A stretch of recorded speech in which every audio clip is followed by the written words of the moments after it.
ये कहानी एक ऐसी लड़की की है जिसने सोचा था कि शादी उसके लिए एक नई जिंदगी की शुरुआत होगी, मगर किस्मत ने उसे एक सौदागर सौंप दिया जिसने प्यार का झांसा देकर उसे कैमरे के सामने नीलाम कर दिया। धीरे धीरे वो एक बिजनेस बन गई। कैमरे के सामने उसकी हंसी नकली थी, पर अंदर का दर्द सच्चा। वो हर दिन बिकती रही, हर सीन में मरती रही, लेकिन दुनिया बस तालियां बजाती रही। वो एक एडल्ट स्टार तो बन गई, लेकिन उसके अंदर की वो लड़की आज भी खुद को ढूंढ रही है, जो देखेंगे हम आज की इस पूरी कहानी में। सो हेलो दोस्तों, मेरा नाम है इशिता और कहानी की शुरुआत होती है लिंडा नाम की एक लड़की को दिखाते हुए, जो एडल्ट फिल्म इंडस्ट्री में बहुत ही फेमस स्टार है। उसकी पिछली फिल्म बहुत पॉपुलर हुई है, लेकिन इसके बावजूद भी उसे देखकर लग रहा था कि वो अंदर से बहुत दुखी और किसी चीज से परेशान है। फिर यहाँ से हमें फ्लैशबैक में दिखाया जाता है कि लिंडा की लाइफ में कैसे ये सब शुरू हुआ और कैसे वो एक एडल्ट स्टार बनी। समय होता है साल 1970, जहाँ एक दिन जब लिंडा की मॉम घर पर नहीं थी तो वो अपनी बेस्ट फ्रेंड पेट्सी के साथ स्विमिंग पूल के पास चिल कर रही थी।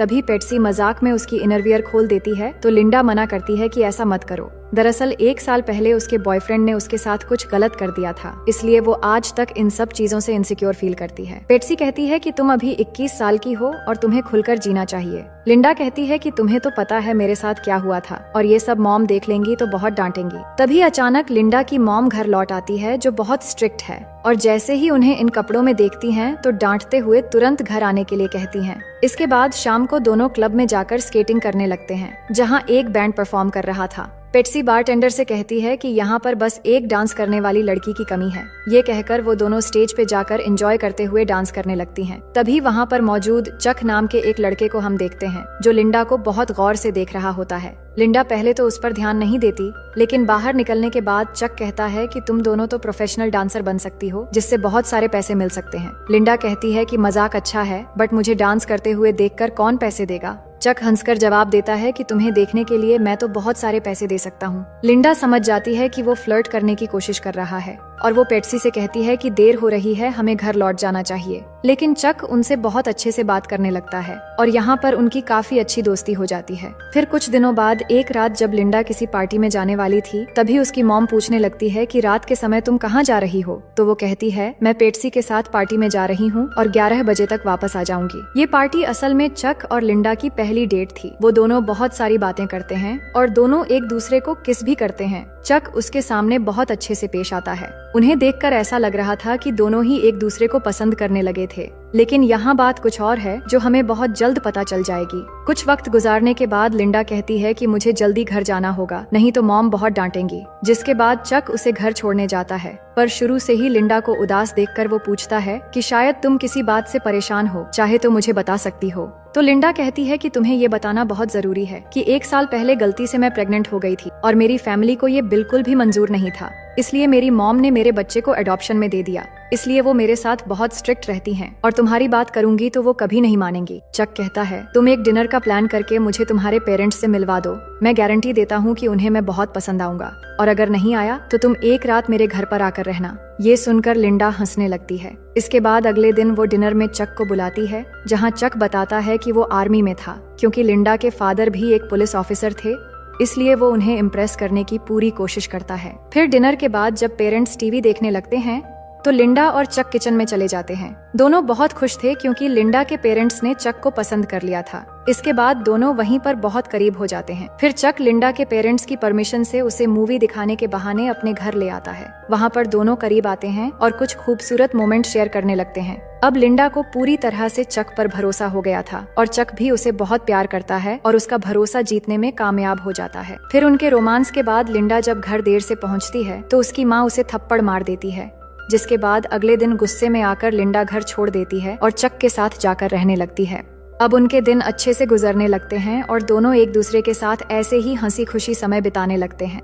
एक रात चक के घर पार्टी चल रही होती है, जहां उसके बहुत सारे दोस्त और लिंडा की फ्रेंड पेट्सी भी आती है। लेकिन चक एडल्ट फिल्म देख रहा होता है तो लिंडा भी उसे ढूंढते हुए वहां चली जाती है और कहती है कि मैंने ऐसी फिल्म कभी नहीं देखी, क्योंकि अच्छी लड़कियां ये सब कभी नहीं देखती। चक जवाब देता है कि शर्माओ मत, मैं तुम्हें सब कुछ सिखा दूंगा। इसके बाद रात को वो दोनों करीब आते हैं, जहाँ चक के कहने पर लिंडा सिर्फ उसे खुश रखने के लिए वो सब करने लगती है जिसे वो कभी ठीक नहीं मानती थी, और ये सब कुछ चक चुपके से रिकॉर्डिंग भी करता है। इसके बाद हम देखते हैं दोनों की शादी हो जाती है, और शादी के 6 महीने बाद अचानक एक दिन पुलिस स्टेशन से कॉल करके चक बताता है कि वो अरेस्ट हो गया है। इसके बाद लिंडा जाकर उसे छुड़ाकर लाती है और फिर पूछती है कि तुमने किया क्या था। चक कहता है कि मैंने पहले ही कहा था कि मेरे काम पर सवाल मत करना। लिंडा जानती थी कि चक डांसर गर्ल्स को सप्लाई करता है, लेकिन अब उसकी बातों से पता चलता है कि उसका हाथ प्रोस्टिट्यूशन में भी है। चक सफाई देता है कि उन लड़कियों को पैसों की जरूरत होती है, इसीलिए मैं बस उनकी मदद करता हूँ,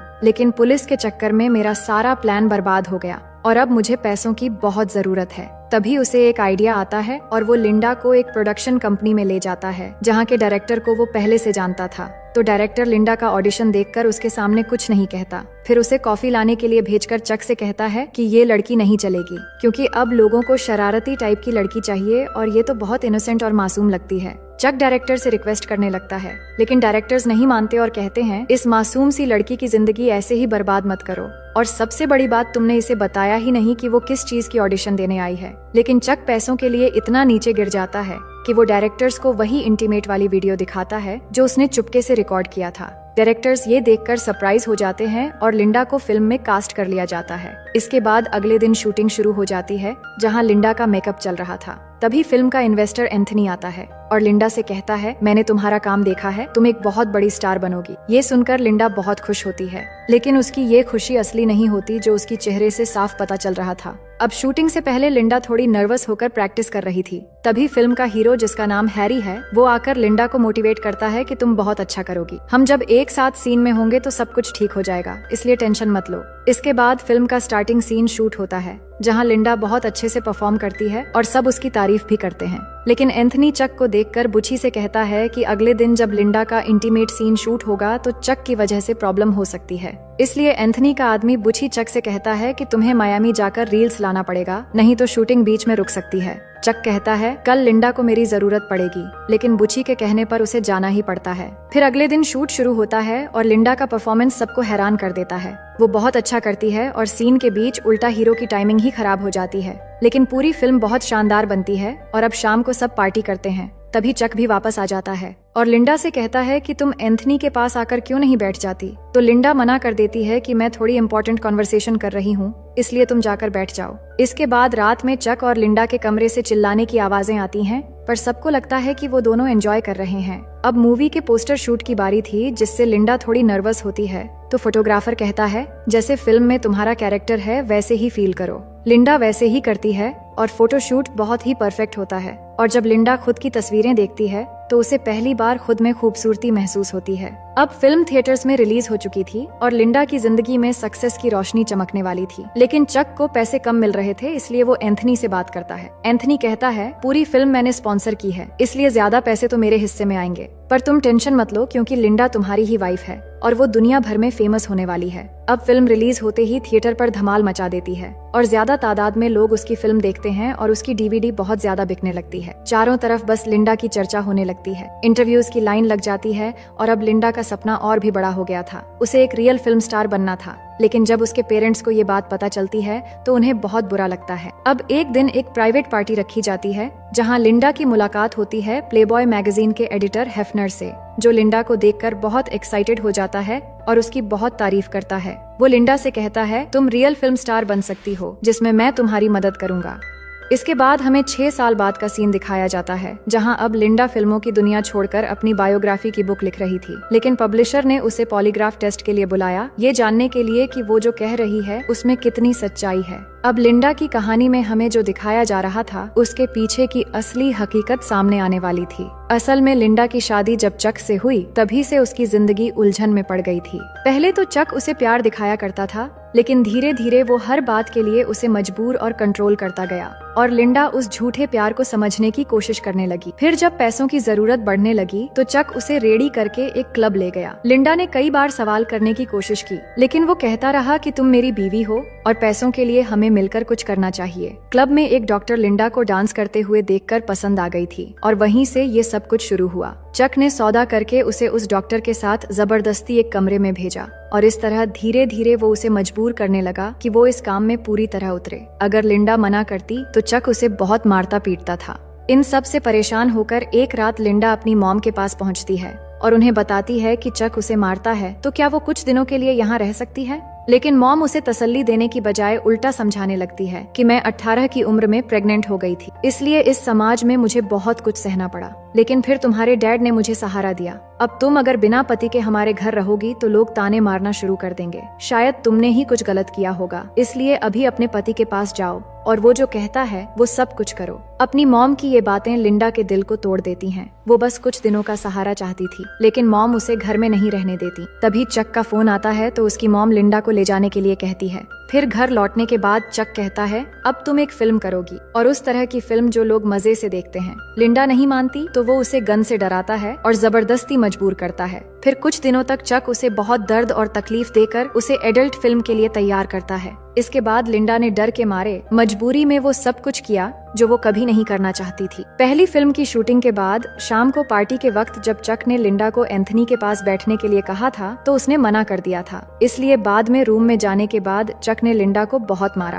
क्योंकि उसने चक की बात नहीं मानी थी और बाकी सब समझ रहे थे कि वो दोनों एंजॉय कर रहे हैं। ऐसे ही मजबूर हालत में उसकी जिंदगी चल रही थी। फिर एक दिन जब लिंडा अपनी दोस्त पैट्सी से मिलने जाती है तो चक भी साथ होता है। पैट्सी कहती है कि मैं तुम्हारे लिए बहुत परेशान हूँ। ये सब जो तुम मूवी में कर रही हो, क्या उन सब के लिए चक तुम्हें मजबूर कर रहा है? लिंडा पैट्सी को सब बताना चाहती थी, लेकिन बाहर से चक ये सारी बातें सुन रहा था, इसलिए वो झूठ बोल देती है कि मैं तो बहुत लकी हूँ कि चक मेरा पति है। फिर एक पार्टी में चक एंथनी से पैसे को लेकर बहस करता है। एंथनी कहता है कि मैं अगली मूवी में लिंडा को $10 लाख पेमेंट करूंगा और ये लिंडा को मैं बता चुका हूँ। लेकिन ये बात लिंडा ने चक को नहीं बताई थी। इसी गुस्से में चक उसे फिर से बहुत मारता है। फिर वो लिंडा की फिल्म से आए पैसों से अपने लिए एक शानदार घर खरीद लेता है और एक आदमी के साथ मिलकर टॉय का बिजनेस भी शुरू कर देता है और लिंडा की एक फेक बायोग्राफी पब्लिश करने के लिए एक राइटर को भी ले आता है। लेकिन वहाँ एंथनी उससे पैसे मांगने आता है, क्योंकि उसने अगली फिल्म के नाम पर एंथनी से बहुत सारे एक्स्ट्रा पैसे लिए थे।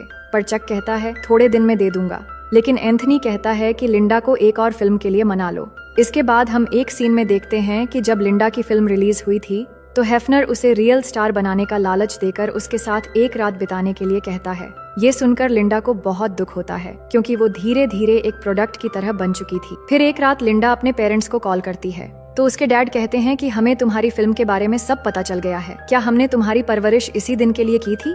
ये सुनकर लिंडा का दिल टूट जाता है, पर अपने डैड को खुलकर वो कुछ कह भी नहीं पाती। तभी चक घर पहुंचकर लिंडा को और एक फिल्म करने के लिए कहता है, लेकिन इस बार लिंडा इनकार कर देती है कि वो इस तरह की फिल्में और नहीं करेगी। ये सुनकर चक उसे ज्यादा कुछ नहीं कहता, बस प्यार से एक पार्टी में चलने के लिए कहता है। लेकिन वो उस पार्टी की जगह धोखे से एक होटल में ले जाता है, जहाँ एक हॉलीवुड डायरेक्टर के साथ कुछ पैसों के लिए उसका सौदा कर देता है। लिंडा ये सब समझकर इसके लिए मना कर देती है, पर चक वहाँ गन दिखाकर उसे फिर से धमकाता है। जिसके बाद रूम में बहुत सारे लोग आते हैं, जहाँ उसके साथ जबरदस्ती की जाती है, और वही चक दरवाजे के बाहर से ये सब कुछ सुन रहा था।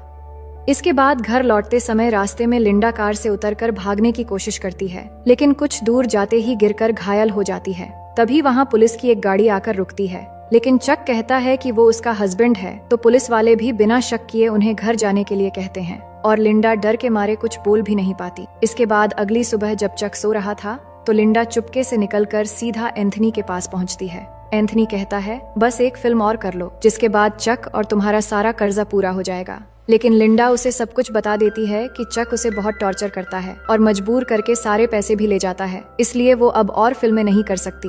उसकी ये हालत देखकर एंथनी को उस पर बहुत तरस आता है और उसे सपोर्ट करते हुए रहने के लिए एक सुरक्षित घर भी देता है। वहीं चक उसे हर जगह ढूंढता है और बहुत ही ज्यादा गुस्सा करने लगता है। जिसके बाद फाइनली एक जगह उसका पता लग जाता है तो रात को गन लेकर वहाँ पहुँचता है, लेकिन वहाँ लिंडा नहीं होती बल्कि एंथनी अपने आदमियों के साथ होता है। एंथनी बहुत गुस्से में था और कहता है कि अब लिंडा तेरे पास कभी नहीं आएगी। ये कहकर अपनी बेल्ट से उसकी जमकर पिटाई करता है और उसे कहता है, अब मेरे सारे पैसे तुम्हें ही लौटानी होगी। इसके बाद कहानी लिंडा के प्रेजेंट में पहुंचती है, जहां वो एक खूबसूरत घर में खुशी से रह रही है। उसका हस्बैंड है और एक प्यारा सा बेटा भी है और वो अपनी असली बायोग्राफी लिख रही है। पब्लिशर कॉल करके बताता है कि तुम्हारी पॉलीग्राफ टेस्ट कंप्लीट हो चुकी है और स्टोरी अप्रूव हो गई है। उसका हस्बैंड पूछता है, क्या तुम सच में अपने बारे में दुनिया को बताना चाहती हो? लिंडा जवाब देती है कि हाँ, सबको मेरे बारे में जानना चाहिए। इसके बाद उसकी बुक पब्लिश होते ही दुनिया भर में फेमस हो जाती है और टीवी पर उसका इंटरव्यू दिखाया जाता है। वहीं उसके मॉम डैड भी टीवी पर उसे देख रहे होते हैं। इंटरव्यू में एंकर पूछता है कि बहुत सारे लोगों ने तुम्हारी बुक पढ़ी और उनके मन में बहुत सारे सवाल भी हैं। जब ये सब हो रहा था तब तुमने आवाज क्यों नहीं उठाई? तुम चाहती तो इन सब से बहुत पहले निकल सकती थी। अब ये चीज जिंदगी भर तुम्हारा पीछा कर सकती है। लिंडा जवाब देती है कि कुछ बुरे समय मेरे पूरे लाइफ को डिफाइन नहीं कर सकते। मैं आज जो हूँ वही मेरी असलियत है और मैं उसी में खुश हूँ। हमें बचपन से सिखाया गया है कि जो पति कहे वही करना चाहिए। और पहले जब मैं चक से मिली तो वो बहुत जेंटलमैन लड़का था, लेकिन धीरे धीरे उसका बिहेवियर बदलने लगा और फिर उस तरह का काम करने के लिए मुझे मजबूर किया। मैं कभी भी ऐसा नहीं चाहती थी, पर हालात से मजबूर थी। इन सब से निकलना भी चाहती थी, लेकिन मुझे कोई भी सपोर्ट नहीं मिला।